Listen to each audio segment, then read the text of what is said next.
Pueden ver la pantalla, ¿sí? Sí se ve, licenciada. Ya, listo. Bien, el día de hoy, continuando con las clases acerca de las cardiopatías, les voy a hablar acerca de las cirugías paliativas en ventrículo único. Vamos a hablar de Rashing pulmonar, Bleylock-Townsend y banding pulmonar. El objetivo del día de hoy es desarrollar generalidades sobre ventrículo único, conocer cuál es su concepto, cómo es que se desarrolla un ventrículo único desde su fisiología, cómo se dividen según su fisiología también, reconocer aspectos importantes de las cirugías paliativas en este primer estado, ¿no? Ya que nos encontramos hablando acerca de la etapa de neonatal recién nacido. Y bueno, reconocer los cuidados de enfermería que hay dentro de estas cirugías. En primer lugar, voy a iniciar con el ventrículo único, luego desarrollaré estas tres cirugías y dentro de ellas especificaré los cuidados de enfermería. Nuevamente, recordando, un corazón normal.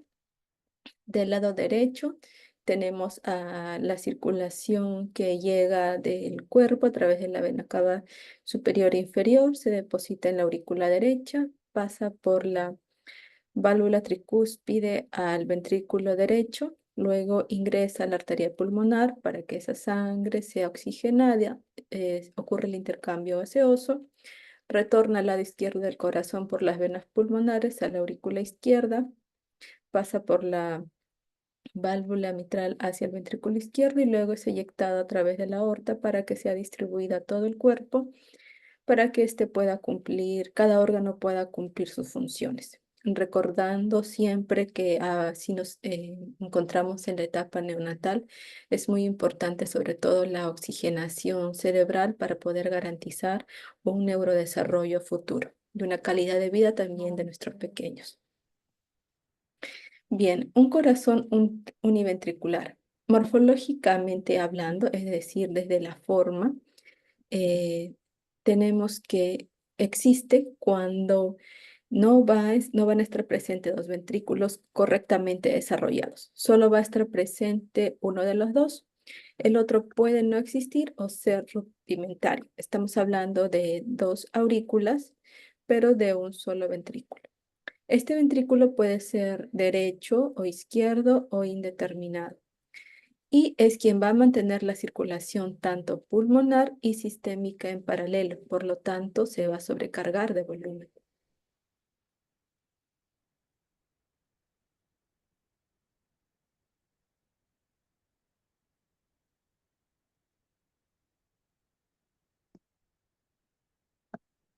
Ujú.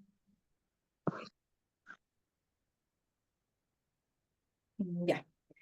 Ahora, dentro de la fisiología univentricular, ¿cómo es que funciona un corazón que posee un solo ventrículo? Todas estas cardiopatías, porque van a tener, además de este ventrículo único, otras malformaciones añadidas, van a compartir ciertas características. La mezcla completa, ya sea de los retornos sistémicos y pulmonares, se va a dar a nivel del ventrículo y este ventrículo va a ser quien va a eyectar este retorno completamente mezclado.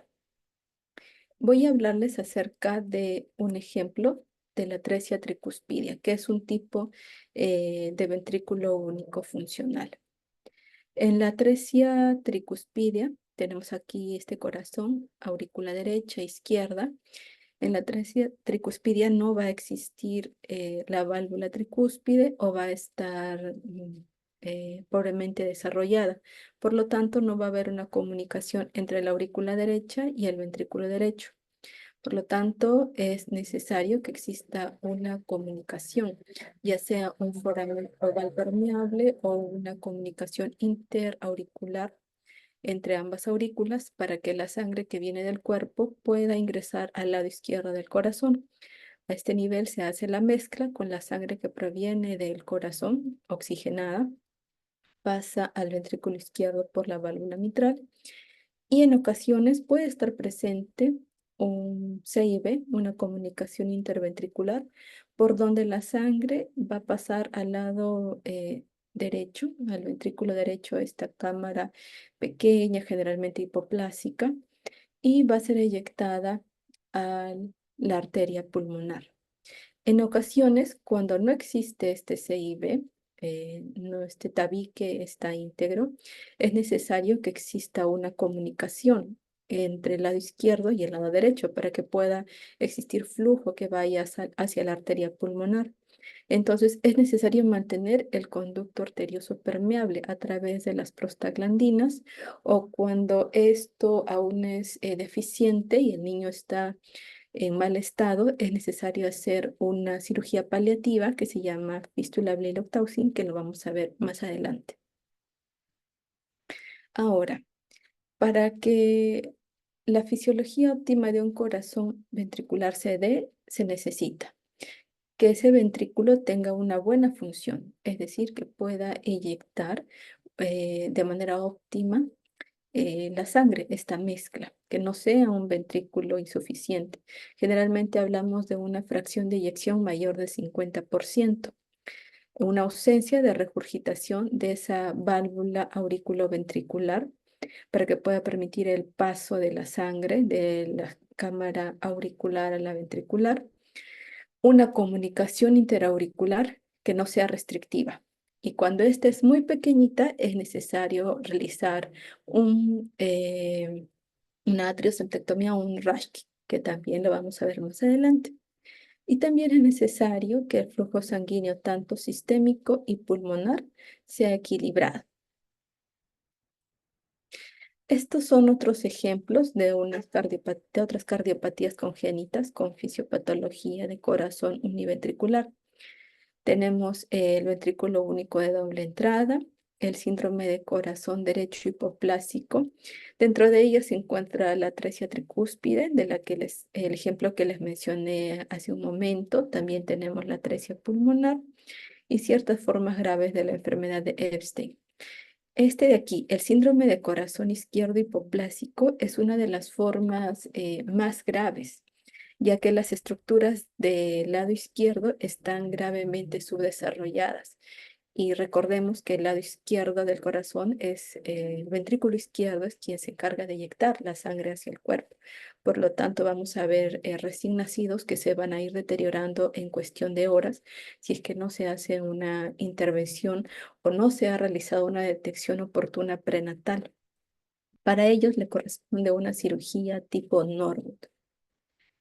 También tenemos los síndromes de heterotaxia con isomerismo derecho o izquierdo, algunas cardiopatías con desequilibrio ventricular extremo, como los canal AV común completo desbalanceados, y algunas formas de ventrículo derecho de doble salida o unas malformaciones con CIB múltiples. Ahora, ¿en qué periodo se da esta malformación? Porque recordemos, está presente ya desde el periodo prenatal. Se da en la fase embrionaria de desarrollo y septación ventricular al final de la cuarta semana, inicio de la quinta.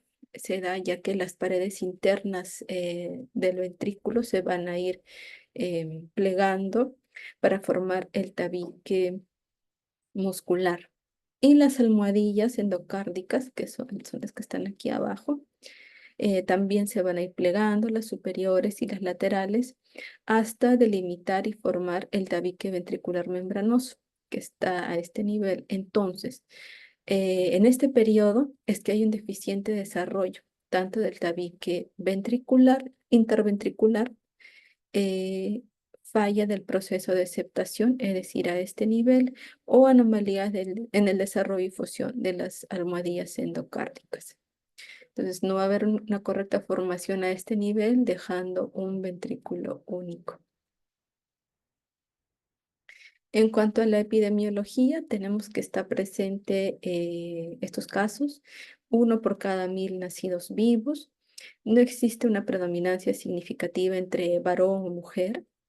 Generalmente la cianosis y el soplo cardíaco en el primer día de vida está presente en el 50% de los afectados. y el diagnóstico se hace generalmente, 90% de estos pacientes son diagnosticados a los 2 meses de vida, si es que no se han diagnosticado ya en la etapa prenatal o al nacer debido a la descompensación brusca e importante. Y la sobrevida es menor del 10% más allá de 10 años sin cirugías.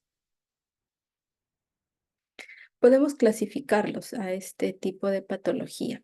Según el ventrículo único dominante, tenemos que puede ser de ventrículo izquierdo dominante, como la atresia tricúspide, que es más común, o derecho, que es el síndrome de corazón izquierdo hipoplásico, que les comenté es un tipo de patología bastante grave. Ahora, ¿tendrá que ver el hecho de que sea el ventrículo único de característica izquierdo o derecho? Sí, esto es muy importante para el pronóstico de estos pacientes, ya que si el ventrículo derecho es el dominante, la circulación hacia el cuerpo va a ser menos eficiente, porque quien se encarga de ello es el ventrículo derecho, y si va a estar hipoplásico, reducido, no va a tener una buena función, va a conllevar a que no pueda existir un adecuado gasto cardíaco. Por lo tanto, puede llevar a complicaciones a largo plazo. Ahora, según su fisiopatología, puede dividirse en tres tipos: con flujo pulmonar disminuido debido a una estenosis pulmonar. Esto se presenta en 70% de los casos. Aquí el flujo hacia los pulmones va a estar disminuido, por lo tanto, si no hay una buena cantidad de sangre que va a oxigenarse a los pulmones, va a ser mayor la presencia de la cianosis. Y de los tres tipos de fisiopatológicos de esta enfermedad, este tipo de ventrículo único, a pesar de todas las complicaciones, es el mejor. Ahora, con flujo pulmonar excesivo por ausencia de la estenosis pulmonar, quiere decir que al no existir algo que regule el ingreso de la sangre hacia los pulmones, este se va a dar de manera torrencial, lo que puede llevar a una insuficiencia cardíaca congestiva o puede desarrollar una enfermedad vascular pulmonar. Ahora, el tercero tenemos con flujo pulmonar excesivo y obstrucción aórtico. Obstrucción aórtico quiere decir obstrucción del lado izquierdo, de salida hacia el cuerpo. Entonces, este ventrículo único va a inyectar sangre hacia los pulmones, ya que hacia el lado izquierdo no hay una salida porque está obstruido, ¿verdad? Entonces, puede llevar a una insuficiencia cardíaca severa y precoz y a un gran deterioro ventricular, ya que este ventrículo se va a tener que esforzar más para poder inyectar la sangre. Ahora, en cuanto a sus manifestaciones clínicas, va a tener que ver o estar relacionado con el equilibrio entre el flujo pulmonar y el flujo sistémico. Cuando hablamos de flujo pulmonar es la cantidad de sangre que va hacia los pulmones y flujo sistémico es la cantidad de sangre que va hacia el cuerpo. Lo tenemos aquí, este es el ventrículo único. Debe existir un equilibrio entre el flujo que sale hacia los pulmones y hacia el lado del cuerpo. Hasta luego. Cuando hay una estenosis a este nivel, es decir, no va a llegar un adecuado volumen, un flujo adecuado de sangre hacia los pulmones, no va a haber una adecuada oxigenación, por lo tanto va a haber mayor presencia de cianosis. Que haber una instrucción aquí. Puede darse en casos de estenosis pulmonar severa o atresia pulmonar, por lo tanto se necesita un tratamiento precoz. Cuando el flujo pulmonar es mayor, es decir, mayor cantidad de sangre sale a este nivel, menor cantidad lo va a hacer hacia el lado sistémico. Por lo tanto, el flujo pulmonar va a aumentar, va a llevar a una insuficiencia cardíaca, mayor presión en el sistema pulmonar, creando en ocasiones hipertensión pulmonar. Por lo tanto, vamos a ver a nuestro paciente con agitación, disnea, con una lactancia entrecortada, que es algo muy característico a esta edad, y una pobre ganancia de peso y taquipnea. En cuanto al diagnóstico, en los últimos años, de acuerdo a las investigaciones, la tasa de diagnóstico prenatal ya está siendo mayor. Y en esta etapa, la estabilidad del feto se da gracias a la circulación fetal a cargo de la placenta y por los shunts fisiológicos, ¿no? El PSA y el foramen oval permeable. Ahora, el diagnóstico prenatal es muy importante, ya que ayuda a planificar el parto y a tener las mejores condiciones para esta transición neonatal. Bien, en el periodo neonatal, que es donde nos encontramos, vamos a tener la mezcla de la sangre sistémica y pulmonar. Vamos a tener una saturación entre 75 y 85%. Y es aquí muy importante, por ejemplo, realizar el tamizaje cardíaco neonatal, ¿no? Para ver las diferenciales y poder tener un diagnóstico precoz y oportuno. Ahora, el ventrículo único va a tener que bombear sangre a ambas circulaciones, por lo que va a tener que trabajar más, ¿no? Porque va a encargarse de una circulación biventricular. Y ahora, algo muy importante es que el flujo de la circulación pulmonar y sistémica va a depender del tamaño de la arteria de salida, ya sea la pulmonar o la aorta, y de las resistencias en cada una de las circulaciones. En cuanto a su diagnóstico, la ecocardiografía sigue siendo el gold estándar. En un EKG podemos ver una onda P prominente con un eje QRS derivado hacia la izquierda cuando el ventrículo único predominante es el izquierdo. Eh, y en ocasiones peculiares es necesario realizar un cateterismo cardíaco para ver ciertos detalles anatómicos específicos que no se hayan podido ver en una ecocardiografía. Ahora, el tratamiento. Lo primero que se debe hacer con este tipo de pacientes antes de pensar en una cirugía es estabilizarlos lo más que se pueda, una estabilización hemodinámica. Si hablamos de pacientes con hipoflujo pulmonar, en casos de estenosis pulmonar, por ejemplo, tenemos la corrección del trastorno metabólico y ácido básico, que podemos verlo cuando tomamos muestras a través del catéter umbilical, el AGA, y con la administración de prostaglandinas para mantener el PCA permeable. En casos de hiperflujo pulmonar más falla cardíaca, la administración de inotropos, de diuréticos para mejorar el gasto, o también un foramen oval permeable o una comunicación interauricular permeable. De no ser el caso de tener un CIA restrictivo, se hace una septostomía o rash. Y posteriormente, cuando si el paciente no responde a todo este tratamiento, va a cirugía. Ahora, en cuanto al manejo quirúrgico, en el caso de los ventrículos de tipo hipoflujo pulmonar, con obstrucción del tracto de salida del ventrículo derecho más presencia importante de cianosis, se les puede ofrecer una fístula Blalock-Taussig. Y en el caso de hiperflujo pulmonar más falla cardíaca con obstrucción del tracto de salida del ventrículo izquierdo, como es el síndrome de corazón izquierdo hipoplásico, o aumento del flujo pulmonar relacionado a CIB grandes, se puede ofrecer un banding pulmonar. Bien, esto es lo que les mencionaba anteriormente.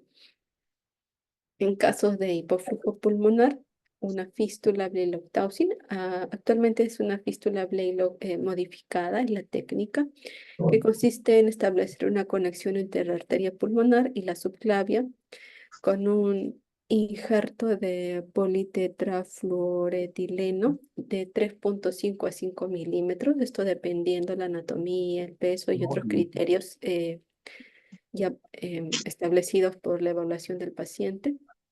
Y en el caso de hiperflujo pulmonar, se puede ofrecer una cirugía paliativa de banding de la arteria pulmonar para disminuir el flujo pulmonar y controlar la falla, ¿no? Que se refiere a una colocación de una banda alrededor de la arteria pulmonar para disminuir el diámetro y el flujo y la presión distal de esta. Aquí tenemos unas imágenes.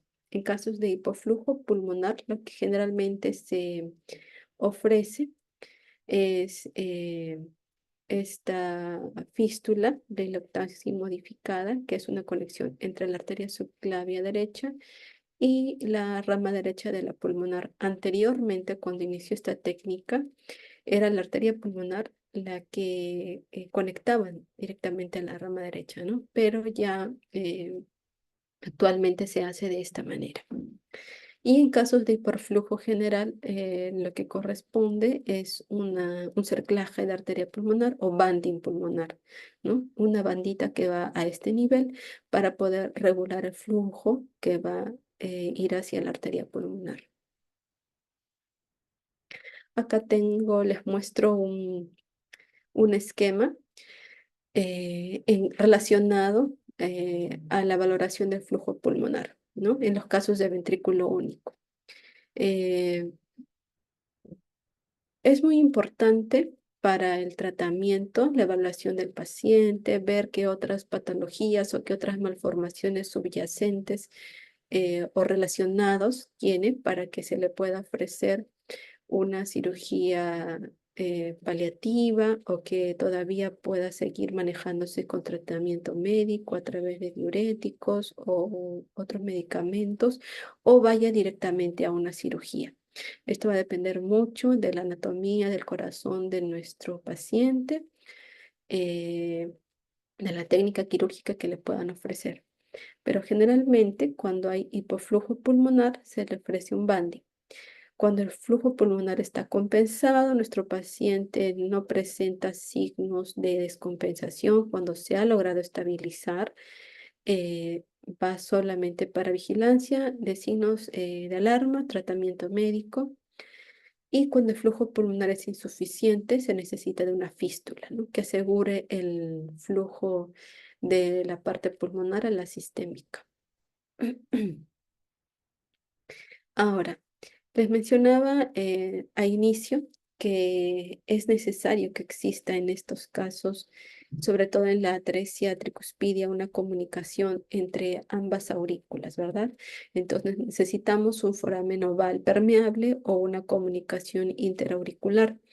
En ocasiones, cuando esta comunicación es muy pequeñita, se necesita agrandarla, ¿no? Entonces se hace un procedimiento conocido como Rashkin o una atrioseptostomía, que es a través de un cateterismo, ¿no? No es una cirugía propiamente dicha, ya que la incisión es a través de la carótida o de la femoral, generalmente de la carótida en los recién nacidos. Fue la primera técnica intervencionista en hemodinámica realizada por Rashkin y Miller en el año 1966 para mantener el foramen oval o la sella pequeña restrictiva para agrandarla y mejorar la mezcla. Su finalidad es esa, aumentar el tamaño de esta comunicación para permitir una mejor mezcla entre ambas aurículas y garantizar un gasto cardíaco adecuado y una oxigenación sistémica. Consiste en introducir un catéter, ya sea por carótida o femoral. Este catéter pasa la comunicación entre ambas aurículas, pasa hasta la aurícula izquierda. Este catéter se insufla y luego va en forma retrógrada nuevamente hacia la aurícula derecha, rompiendo este espacio, ¿no? Para agrandar esa comunicación. Una de las complicaciones es las arritmias, ya que si va a actuar a este nivel, por aquí tenemos el nodo eléctrico del corazón, se presenta como taquicardia supraventricular. Otras menos habituales son las hemorragias, ya que se utiliza heparina para evitar la formación de trombos, perforaciones vasculares cardíacas y traumatismos de las válvulas mitral y tricúspide, ya que las tenemos, por ejemplo, a este nivel, ¿no? Acá está la tricúspide y aquí está la mitral y trabajan aquí. Bien, durante el procedimiento. Este procedimiento puede ser realizado en el laboratorio de hemodinamia o en la unidad de cuidados intensivos al pie de cama, en la unidad neonatal. Al lado izquierdo, esta es el laboratorio de hemodinamia del REBA y esta es la unidad de cuidados intensivos del Hospital Cayetano. Em, Se llegó a conocer que ya estaban realizando estos procedimientos a pie de cama. Para esto, nuestro bebé tiene que estar bajo sedación. Hay que tener en cuenta el inicio, preparación y mantenimiento de esta. Tiene que estar en ventilación mecánica, por lo tanto es importante una adecuada maniobra de intubación y estabilización de la vida aérea, de la vía aérea, perdón. La posición en decúbito supino, con la cabeza y cuello apoyados, los miembros superiores elevados y las extremidades inferiores flexionadas con rotación externa y sobre todo el mantenimiento de la termorregulación, ya que si se realiza, por ejemplo, en la sala de hemodinamia y estamos hablando de nuestros pacientes neonatos, es muy importante la termorregulación. Luego del procedimiento, tenemos que es importante la monitorización continua del EKG por el riesgo de arritmias. Debemos controlar la frecuencia cardíaca, respiratoria y presión arterial a través de un monitor multiparámetro. El manejo ventilatorio, si nuestro paciente está intubado, los cuidados del tubo endotraqueal, el monitoreo de gases. Generalmente la saturación objetivo es entre 75 y 85%, dependiendo de la patología subyacente. El control neurológico ya cuando nuestro paciente va despertando, es importante evaluar el estado de conciencia, el tono, reflejos y respuesta a estímulos. Valorar también los signos de hipoxia o irritabilidad. En cuanto al sitio de punción, es muy importante en estos casos de cateterismo vigilar el sangrado, la presencia de hematomas en la zona de abordaje, ya sea femoral o yugular. Em, bueno, el inmovilizar el miembro por donde se ha introducido el catéter si fue por vía femoral. El balance hídrico es estricto para evitar una sobrecarga de volumen o deshidratación, por lo tanto, evaluar la diuresis horaria, la prevención de infecciones a través de una técnica aséptica en todo momento, sobre todo si se realiza en pie de cama en la unidad de cuidados intensivos. Bueno, los cuidados del catéter umbilical o central, vigilar los signos de sepsis. En cuanto al dolor y confort, es importante evaluar el dolor con las escalas neonatales, el manejo del dolor tanto farmacológico con infusiones y el no farmacológico también. El apoyo emocional a la familia también es importante, ¿no? Brindar la contención emocional y facilitar el contacto seguro en el recién nacido una vez que su estado hemodinámico lo permita. Ahora, la fístula Blilotausin es la técnica actual se llama derivación de Blilotausin modificada, ya que en inicio se hacía la conexión de la subclavia directamente hacia la pulmonar.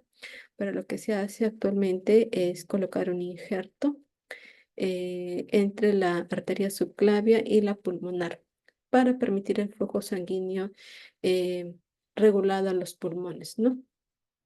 Y para permitir el crecimiento de las arterias pulmonares para una futura reparación completa. Recordemos que nos encontramos en el primer estadio del manejo de un corazón univentricular, ¿no? En la etapa neonatal. Posteriormente, estos pacientes van a ir a otro tipo de cirugía, que ya es el Glenn, y finalmente a una cirugía de Fontan. Este tipo de cirugías, la fístula Blilotausin, el banding, se llaman tipo de cirugías paliativas porque no ofrecen una corrección, sino permiten asegurar una calidad de vida hasta que estos pacientes puedan llegar en las mejores condiciones a la cirugía final, que es el Fontan. En cuanto a la fístula Blilotausin, en la recepción tenemos que evaluar la ventilación. En estos pacientes vienen intubados, no usar PEPs altos. La saturación igual se mantiene entre 75 y 85. El monitoreo hemodinámico en el EKG, evaluar el ritmo y frecuencia, la presión arterial, ver los signos de gasto cardíaco, la evaluación clínica como el llenado capilar, los pulsos, la palpación hepática, verificar el aporte de infusiones, mantener la diuresis mayor de 11 cc kilo hora. Los análisis de ingreso como la radiografía de tórax para ver el flujo pulmonar, el AGA, los electrolitos, el hematocrito, los hemocultivos y sobre todo la glucosa y calcio, ¿no? Recordando que tenemos pacientes, estos pacientes son neonatos. Y la valoración del dolor administrando analgesia. Dentro de las complicaciones tenemos una fístula mal funcionante y la vamos a poder reconocer a través de una desaturación marcada. También se puede presentar casos de espasmo infundibular o propios de la técnica quirúrgica o hipovolemia. Es por ello importante mantener un adecuado control hídrico. O puede también presentarse una insuficiencia cardíaca precoz. Luego de la intervención, los cuidados de enfermería, uno de los más importantes es observar el ruido continuo de la fístula, ya que la ausencia de ella puede indicar trombosis. Es por eso importante verificarla. La monitorización hemodinámica con el monitor multiparámetro. El soporte respiratorio igual va a depender mucho de la patología subyacente, pero debe estar entre 75 y 85. Ya cuando el paciente esté despierto, extubado, evitar el llanto prolongado, ya que va a incrementar el consumo de oxígeno. Si aún está extubado, verificar la correcta posición del tubo y vigilar los signos de distrés respiratorio. En cuanto a los accesos venosos, verificar la fijación y permeabilidad de los catéteres, vigilar signos de extravasación o flebitis y el control riguroso de las infusiones y medicamentos. Eh, Tenemos que evaluar la herida quirúrgica, el color, secreción o presencia de sangrado. También observar los drenajes torácicos, cuánto es el gasto por hora, tipo, cantidad y características del líquido. El manejo del dolor neonatal con escalas como NIPS o PIP, la infusión analgésica, el manejo del dolor tanto farmacológico y no farmacológico, el balance hídrico estricto, vigilar los signos de sobrecarga nuevamente y la evaluación neurológica, sobre todo cuando nuestro paciente ya está despierto, ¿no? Observar signos de hipoxia cerebral o de deterioro neurológico. Finalmente, en el caso de banding pulmonar, esta técnica fue descrita en 1952 por Müller y Dannemann. Consiste en la colocación de una banda ajustable a este nivel, alrededor de la arteria pulmonar, con el objetivo de disminuir el hiperflujo pulmonar, prevenir el daño vascular pulmonar, ya que si hay un aumento del flujo a, a este nivel puede ocasionar daño, ¿no? Y para mejorar la oxigenación sistémica, la que va a ir a través va a ir al cuerpo. En cuanto a la recepción, también tenemos el monitoreo hemodinámico.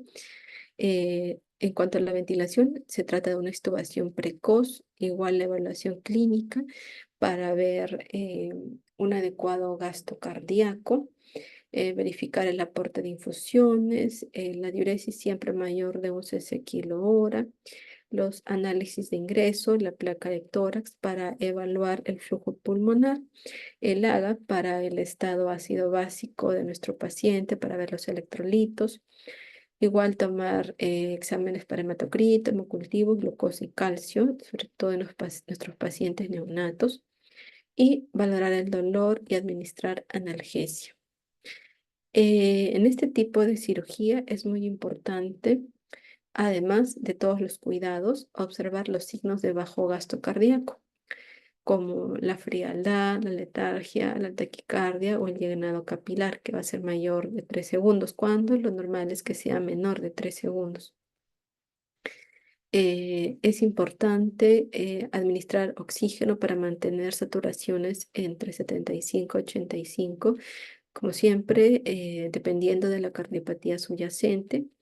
En la hemodinamia, mantener los accesos venosos periféricos y centrales permeables, el balance hídrico estricto, evaluar el dolor con escalas neonatales, administrar analgésicos y sedantes según indicación y siempre el manejo de la analgesia es tanto farmacológica como no farmacológica.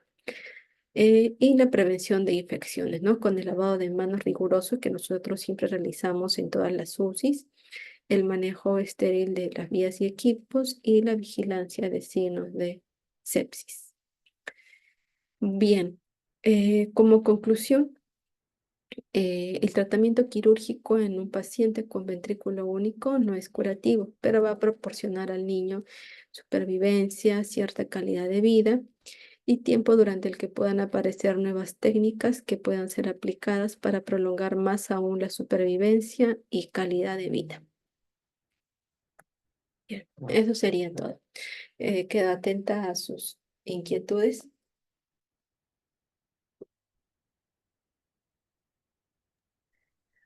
Colegas, ¿tienen alguna pregunta? Hay que aprovechar a la licenciada Miluska. Si no pueden prender sus audios, pueden escribir la pregunta. Lo vamos a leer.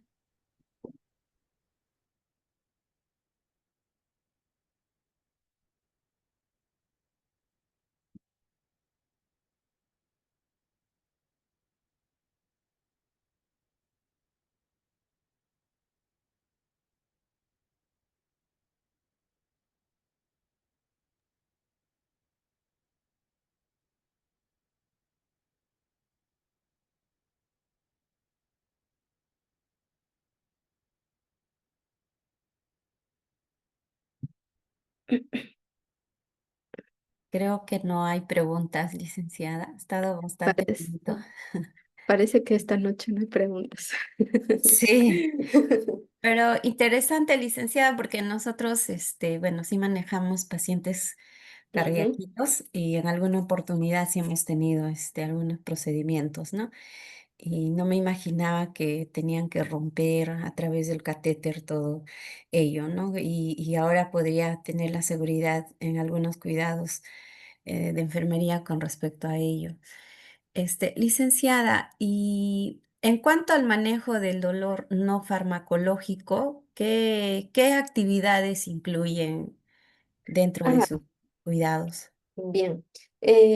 Bueno, en nuestra UCI, les comento la experiencia, eh, estamos considerando bastante el tema del tratamiento no farmacológico, sobre todo en los recién nacidos, que debemos de cuidar mucho la parte del neurodesarrollo. Por ejemplo, evitar los estímulos nocivos como el ruido, la luz, el tocarlos. Entonces es importante en ellos la contención. O bueno, si ya hablamos de pacientes un poco más grandecitos, de lactantes, el hecho de estar acompañados de sus familias. El contacto que pueda hacer con la mamá, con el papá, es algo muy importante. Em, bueno, eso más que todo, ¿no? Evitar estímulos dolorosos, estarles pinchando o tocándoles frecuentemente, respetar bastante el tema de la manipulación. Ok, licenciada, gracias. Acá hay una pregunta en el chat. Luz Ujú. pregunta, cuando se administran las prostaglandinas, ¿qué cuidados de enfermería se tiene de manera principal?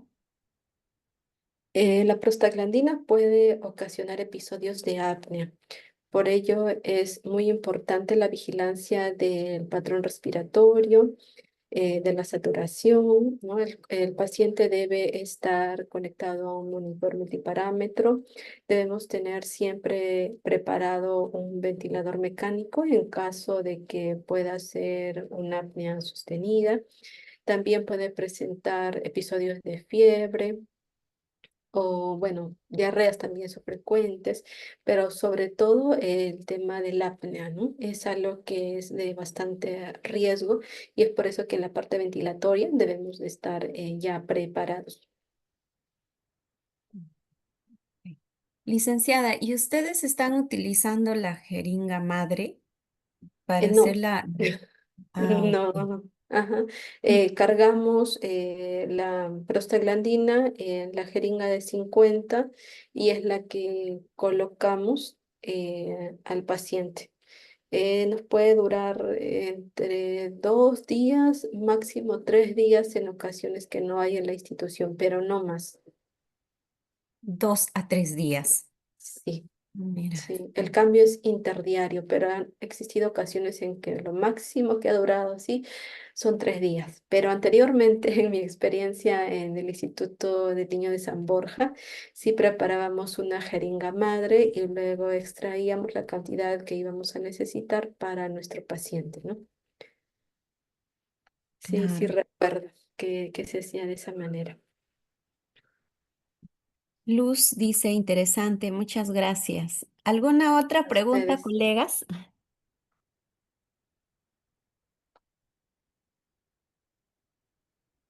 Creo que ya no hay más preguntas, licenciada. Ahora estamos, estamos un poco apagadas. Usualmente estamos súper, Sí, como la súper, última vez. sí, súper activadas. Ya me imagino que para la próxima masterclass, van a hacer más preguntas las colegas. Licenciada Katiuska, nosotros, le agradecemos su participación y su disponibilidad para podernos brindar acerca de sus conocimientos que usted tiene. La verdad que para nosotros es muy valioso. Este, de todas maneras, uno siempre aprende, ¿no? Porque son situaciones diferentes, áreas diferentes. Y bueno, felicitaciones por su ponencia. Gracias. Quería añadirles un dato, investigando un poquito más sobre este tema. Existe un dato acerca de de pacientes con corazones univentriculares que no han sido reparados, es decir, que no han recibido ninguna cirugía en cuanto a su pronóstico, ¿no? Porque nosotros siempre vemos al paciente en el hospital y es muy importante ver qué calidad de vida le espera. Entonces, en estos niños con corazones univentriculares que no han sido reparados, que no han recibido tratamiento quirúrgico, cuando el ventrículo predominante ha sido el ventrículo izquierdo, estos niños han fallecido a máximo a los 16 años. Pero cuando el ventrículo único derecho ha sido el predominante, el que ha estado bien formado y se ha encargado de ambas circulaciones, la supervivencia de la mitad de ellos ha sido solo hasta los 4 años, es decir, a un menor, ¿no? Entonces, es por ello importante y siempre recalco que es mucho más importante el diagnóstico prenatal y sobre todo el tamizaje cardíaco neonatal que nosotros como enfermeros lo hacemos y lo podemos hacer desde el primer nivel de atención con el uso de un oxímetro de pulso, ¿no? Entonces, siempre enfatizar la importancia de realizarlo, ¿no? Con eso vamos a ayudar mucho a estos pequeñitos para que puedan recibir un tratamiento oportuno, porque la verdad que he tenido la experiencia de vivir muy de cerca con una colega el caso de un diagnóstico de síndrome de corazón izquierdo hipoplásico y ver cómo una vida va apagándose y cambiando y deteriorándose en cuestión de horas. Es muy penoso y es por ello que me importa y me interesa mucho invitarles a que puedan al menos eh, concientizarse, ¿no? Y saber que es muy importante el tamizaje cardíaco neonatal. Con eso vamos a ayudar bastante. Ok, claro, tiene mucha razón, licenciada. Cuando un diagnóstico precoz es bueno, es a tiempo, se puede intervenir adecuadamente y prevenir de repente con un paliativo o tal vez con... Así es, en las mejores condiciones, ¿no? Dentro de todas las complicaciones que puedan existir, en las mejores condiciones. Ok. Muchísimas gracias, licenciada Milenska. Gracias a ustedes. Ya nos vamos a contactar en alguna otra oportunidad. También ahí le están agradeciendo en el interno. Muchísimas gracias, licenciada. Ay, gracias a ustedes.